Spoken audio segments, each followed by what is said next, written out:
right here yet. Okay. So what we're gonna do is we're gonna go into the other room, and then we're just gonna show you the big back room. Okay, right over here. Yep. Actually, it's a ways. It's kind of around the corner. Okay. So here, why don't we do it this way? I'll just guide you. Okay. That way, it's probably easier for you, huh? A little bit. Yeah, because there's a lot of... You know, we have a lot of obstacles in the way, and I just gotta make sure.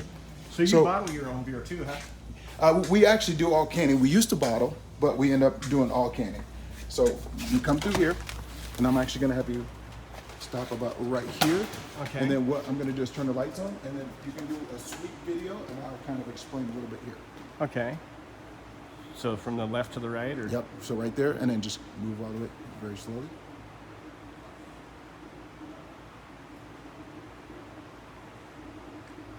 Okay, I can hear a little bit of gurgling and... Right there.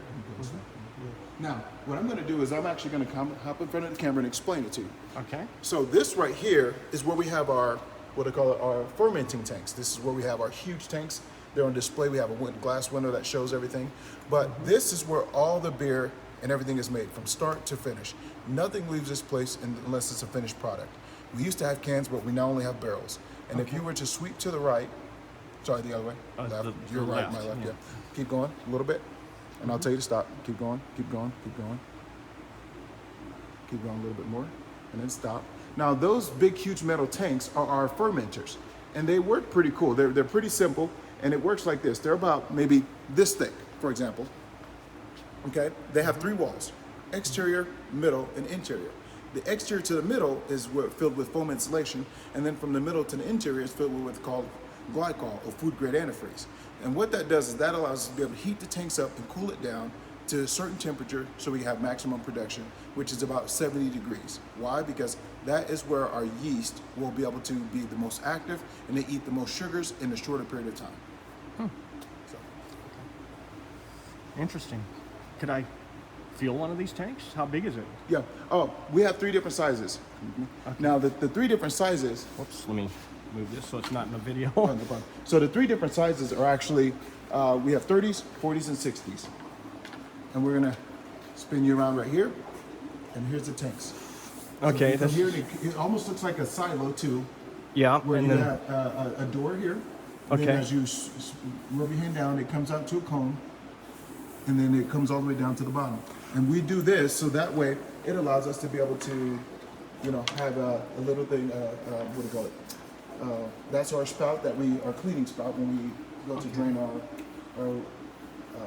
oh yeah, there's a yeast big and valve everything right else. Yep. there. And then you won't be able to fill it, but up top, you're probably another 10 feet above you, and that's where this tank goes to the very top. It's about a 10-foot tall top Okay. from this part right here, and it goes up 10 feet.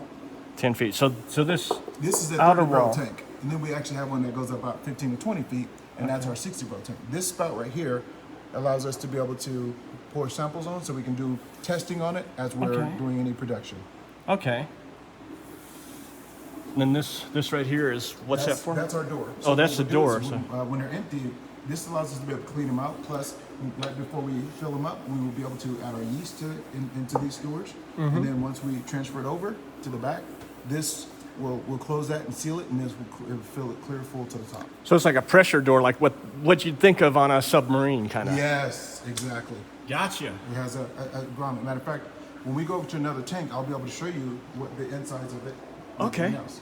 Oh, cool. Ready? Yeah. Now, what's that gurgling I hear over that way? Okay. So the gurgling is actually, it works as a 3-fold system.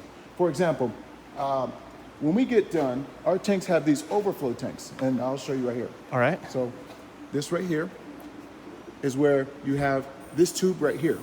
And this tube will allow you to be able to, Right here? yeah. Okay. So what happens is when the yeast eat, it lets off a gas or it farts. Very simple. Okay. And what it does is this allows us to be able to drain it out or be able to relieve the pressure without having it explode. Gotcha. So the yeast produces like methane or what? Yes. Okay. Methane, and the gas has to be released. So Yeah. what it does is this allows us to do it. And then we have a hose.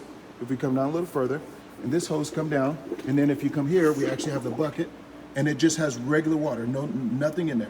Yeah. And this does serves 3 different purposes. Yeah, you can hear it The kind of first gurgling. one, it lets off the pressure of the gas. Mm-hmm. The second, it creates a closed loop system, which means that we will be able to heat it up and cool it down and not have the external air affect the internal Okay. air inside.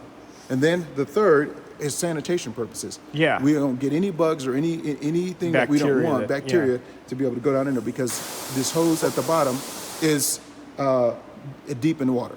Okay. Now, what was that? Okay, that hissing was pressure of our air tank. Okay. Because we actually have an air tank that we use when we go to use our some of our equipment, which is pressurized by air. Okay. This is interesting. This is very fascinating. I'm learning more today than I ever knew. This is really fascinating. Now, what we're going to do is I'm going to bring you over here, and I'm going to pan it to where you can kind of look into the tank, and I'm going to direct the camera down. So it'll be kind of like right here. And this tank right here is an example of what it looks like on the inside Okay. and on the outside. And I'm actually going to stick your hand in. Okay. Go up so that way you kind of see inside. Oh, yeah. Whoa, listen to the echo in that. Oh, yeah. Oh, yeah. And that's the bottom where it drains out. Yeah, that's pretty cool. And the door, if you want to feel it, is right here. This is how thick the door is. Oh, wow. It's like just a metal disc that. Yep. And then if you want to see how thick the walls is, this is how thick the wall is. Oh, wow. Yeah. It's kind of, tapered on the.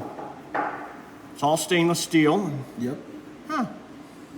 Interesting. It's got a unique smell in here. That must be just the fermentation, the beer and everything. Yep, that's the fermentation and the methane being released into the air. Okay. And so we're going to come around to the canning station now, where we have cans.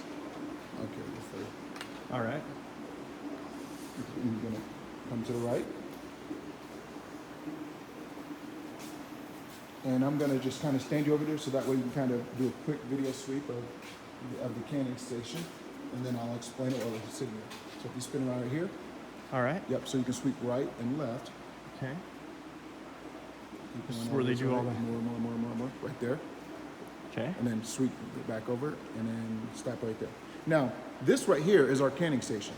We have a pallet over there to the far left, and the pallet allows us to be able to lift up and put our cans on there. And then we have a flat table that lifts up the back and creates a gravitational pull, which in turn tapers it down to the bottom. And then that is where it'll single file all the cans. We have an industrial vibrator on that, which will shake the cans down, allowing us to be able to line it up without having any missed cans or anything fall over. Once we get over to the middle, we actually have an 8 canning system that will fill up 8 cans at one time. Oh, wow. And then the can comes into 2 different parts, and I'll show you once we get over here. But we have a base, and then we have the lids. So once it fills it up, it'll actually come over, and a tamper will close, like put pressure, locking the lid on top, and then the second one will seal it over, crimp and the at ends, the edge, and then it'll come over, and then we have a labeler. So all of our cans are just strictly, silver aluminum. Oh, wow. But we have stickers that we put on them of different ones, and it's allow us to be able to transfer or change very quickly instead of having to pull all the cans and restack them. And then once we come over there, we rinse it off, air dry it, and then it comes over to a conveyor belt. And the conveyor belt allows us to come over to 2 different people who will do what they call quality control. Okay. Make sure that the level is high and the pressure of the cans is good and the weight is where it should be, so that everybody gets maximum, fills of cans. And then they will put them into these 4-packs or 6-packs. And then we have another person on the other side which will stack them up 8 high on a pallet. Oh, cool. So it'd be like 16 cans, 16 in a row, 8 high, for example. That's neat. So, do you guys do you do like keg beer at all? Do you do? Yes, matter of fact, if you was to sweep over here, we have our kegs. Okay. So our kegs is what allows us. We have our pony kegs over here, which is our small ones. We call them 1/6, and then we have our half, which is these over here. And then what we do is this allow us to be able to put them into kegs and be able to have them on tap for different locations and different places. Cool. Very cool. That's neat. Awesome. So now what we're going to do is we're going to go over to the can so you can kind of see. I'm going to show you the cans because these are actually really cool unit. Okay. So over here we actually have, going right there. So we actually have 2 parts. We have the can Okay. that's empty lid, and then we have the lid, and then it fits right on top. That's Now, cool. now what it does is this will allow us to be able to fill it with whatever we need. And here's the lid. Oh yeah, with the tab on Yeah. it. And the cool thing about cans is there's actually a plastic lining in there. For example, for those people who let's say they don't like beer in a can, and they think it tastes funny and weird. Well, what happens is they have plastic in these linings. The reason why is because if you have tomato juice, for example, or let's say you have lasagna, and you put the lid over, usually it will burn the aluminum foil because it's the acid that will dissolve it, right? Well, we have plastic lining here to protect that because both beer and pop have acid in there. So when they do this, this will allow us to be able to put our beer in here, seal it, and it never touches the aluminum. And the spout that they have, which it was kind of like a wide mouth. Okay, so this spout here creates a pouring system, and the pouring system allows us to be able to pour it without it ever having to really hit the aluminum. Oh, gotcha. Plus, for those who have drink pop, the lid actually will rotate and spin over where that mouth used to be, and there's a hole there. That hole is made to put a straw in there. That straw allows you to be able to sip out of it and never ever have to have your pop or your beer touch the lid. Aluminum. But the problem with that is I'm never, ever, ever going there because if I start drinking a straw out of a can, they'll probably make fun of me. So Gotcha. Yeah, that's really neat. I wish